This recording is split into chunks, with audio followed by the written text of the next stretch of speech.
dhe të shorti, cili administrator do jetë në cilën qendër, të gjitha këto bëhen që të ketë sa më pak informacion dhe sa më shumë garanci, kredibiliteti edhe sigurie të cilët të mos na çojnë të shmangim ato presionet në thojza, nëse mund them, apo ndikimet që mund të ketë dëshirë dikush të bëjë në proces. Kështu që edhe java e fundit që neve po mbyllim sot, është një javë e cila ka qenë e gjitha një proces takimesh zinxhir mes nesh, me drejtorët e drejtorive, me stafet e zyrave arsimore, në të gjithë Shqipërinë, duke ndarë me prioritet rolet e gjithë secilit që do të luajë në muajin që vjen.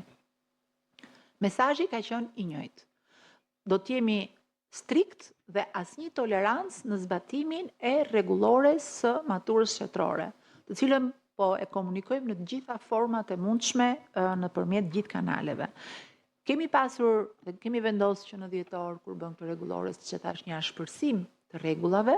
edhe të masave ndëshkimore, duke uruar, besuar fort që nuk do kemi nevojë t'i zbatojmë, por gjithsesi, edhe ato janë pjesë e mjeteve të edukimit, dhe sanksionet do t'jenë si për administratorët që nuk do të kryen mirë, shpresoj se do kemi raste të tilla ta përdorim këtë pjesë të rregullores, ashtu edhe për ndonjë nxënës që do përpiqet t'i shmanget asaj, ndoshta nga presioni, ndoshta nga padia, por është më mirë që t'i themi të gjitha rregullat tani dhe këtë e theksoj me shumë vëmendje. Gjithashtu, çdo thyerje e rregullit, ne kemi bërë fushat sensibilizimi çfarë lejohet dhe çfarë nuk lejohet, do të sjelli, po e theksoj,